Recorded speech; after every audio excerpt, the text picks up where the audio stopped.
o'zgartirishim kerak. Xo'p, buni ham past perfectga o'zgartirar ekanman. Present perfectni ham va u misol kelishi mumkin. I have seen deydigan bo'lsak, I had seen qilib uni o'zgartirishim kerak bo'lar ekan. Asosiy zamonlarning o'zgarishi mana shunaqa holatda keladi. Demak, buni ham qisqa qilib xulosalasak bo'lar ekan. Ya'ni qanaqa? Direct speechdan reported speechga o'zgartirayotganimizda mana bu 3 ta qoida bo'yicha ketishimiz kerak. Pronounlarni o'zgartiramiz. Misol, my parents deb turib qaysidir qiz bola aytayotgan bo'lsa, your parents, o'g'il bola bo'lsa his parents, ko'plik bo'lsa their parents qilib o'zgartirishimiz kerak. Va undan keyin persondan keyin said that yoki told me, asked me if degan o'sha reporting verblarni qo'shishimiz kerak bo'ladi. Reporting verblar bizda esimizdan chiqmasligi kerak, chunki mana shu reported speechning asosiy qoidasi mana shu. Ya'ni aytdi, qildi, dedi degan ma'noda kelishi kerak. Va uchinchi o'zgartirishimiz kerak bo'lgan narsa bu tenselari, zamonlari. Ya'ni bitta zamon orqaga qaytaryapman.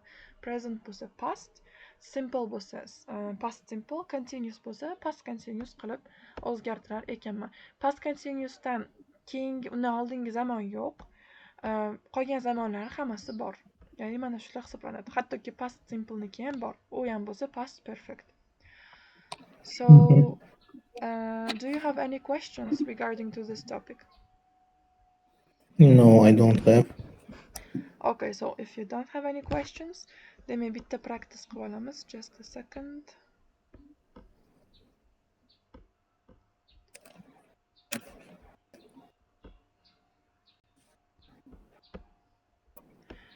Okay, so here we have to change these sentences into the reported speech. We need to out costs. Cut costs. Said Munisa, misol uchun. Said with that we need bitta oldingi bo'lsa. Nima bo'ladi bunda? We need to cut costs. Misol aytyapti bizga. Munisa said that Munisalar we deb aytyapti, ya'ni biz deyapti. Endi men report qiladigan bo'lsam, ular costni cut qilish kerak ekan dedim. They are bo'ladi, yes. They are. They needed to cut costs.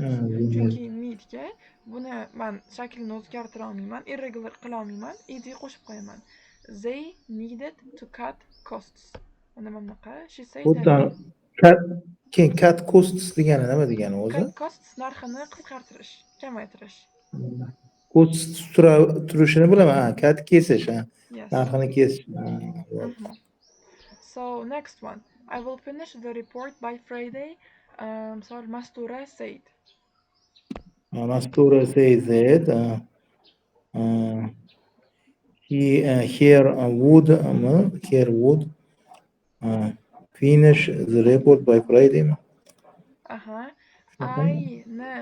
I qatoridagi pronounlarga qiz bola uchun qaysi pronounni ishlatamiz? Here would. Your objectga. Ya'ni my book, your book qilaman. Yeah, she. Yes. She would finish the report by Friday. Yes. Okay. Va bu xuddi shunaqa gap ma'noda kelyapti. Next one. The market is changing rapidly. Misol, Nazokat said.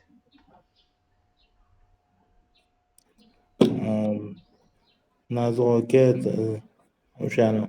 said that the market was change or was bo'ladi izda endi. Yes. Was change bo'ladi, changing emasda, change.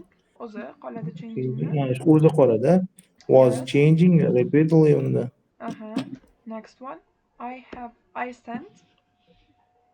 Have sent the update. I sent bo'lsa bu yerda Past simple. Past simple qaysi zamonga o'zgartirardim? bu yerda anaqa bo'ladi unda sent emas sent bo'ladi bo'ladi endi anisi had bo'ladimi habuka Aha. Past simple'ni men past perfectga o'zgartirishim kerak edi. Bu yerda sizga yana bitta yordamchi kelyapti, ya'ni have. Have'ni o'tgan zamon shakli nima bo'ladi? had Yes. Demak, hadni oldinga chiqarishim kerak ekan sent deyishdan, sentdan oldin. I had sent Yes. the update contract. Updated contract. So, next one. Sit down, please. The teacher said. Bu yerda o'zi sit bo'ladi, sit down bo'ladi, menimcha. Aha. Endi bu yerda bizda ozginagina boshqacharoq qoida ketadi. Misol, qanaqadir buyrug'i beriladigan bo'lsa, biza zamonini bitta orqaga qaytarmasligimiz kerak ekan. Ya'ni ordered, aytdi, buyurdi degan fe'llarni prosta reporting verb'i chiqarib qo'yishimiz kerak ekan. Mana bu yerda kelyapti. He told me to sit down. Ya'ni bitta orqaga qaytarmas ekanman-da, to degan so'z, ya'ni prepositionni qo'shishim kerak. O'tirishimni aytdi, deyapti. O'tir deb aytdi emasda, o'tirishimni aytdi. Misol, siz ishchilaringizga buyruq berasiz.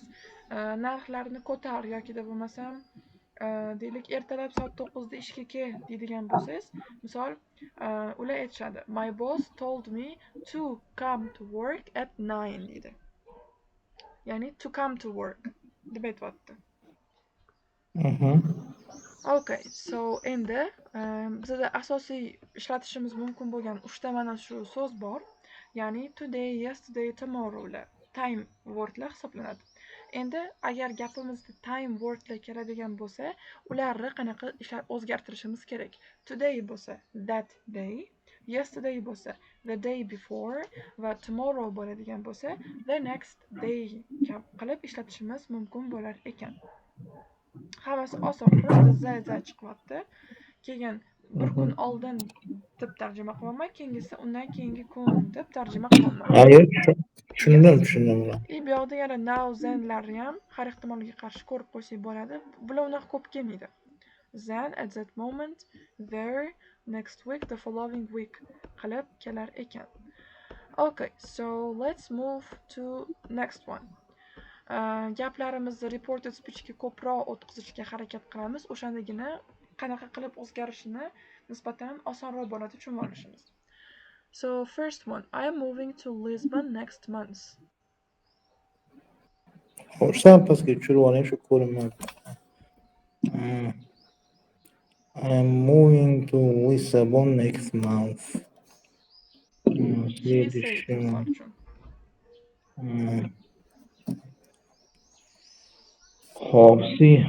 He said that he moved to Lisbon next month. Am moving qaysi zamon hisoblanadi bizda? eng kind of continuous shekilli. Yes, present continuous. Present continuous reported speechda qaysi zamonga o'tkazishim kerak? Past simple ga. No, past continuous ga. Past continuous, yes. Present continuous reported ga o'tkazish nisbatan osonroq, chunki men am, is, are ni prosta was, were ga qaysidir biriga o'tkazib qo'ysam bo'ldi. Qolgan verbiga tegmayman. Past simple da endi verbni o'zgartirishim kerak faqat. Unda I was anaqa ekanda. I was moving to Lisbon next month. Next one, I have. Endi mana ko'rindi. I have already rented an apartment in the city center. Bu o'tgan zamonda simple bo'lsa, perfect o'zgartiramiz. Have already perfect zamon o'zi. So, ya'ni present perfect. Uni qanaqaga o'zgartiramiz? O'tgan reported past present. Past perfect ga va past perfectda prosta have o'zgartirib qo'ysam bo'ldimi? I had already bo'ladi. I had already. So next one. I will start my new job on Monday.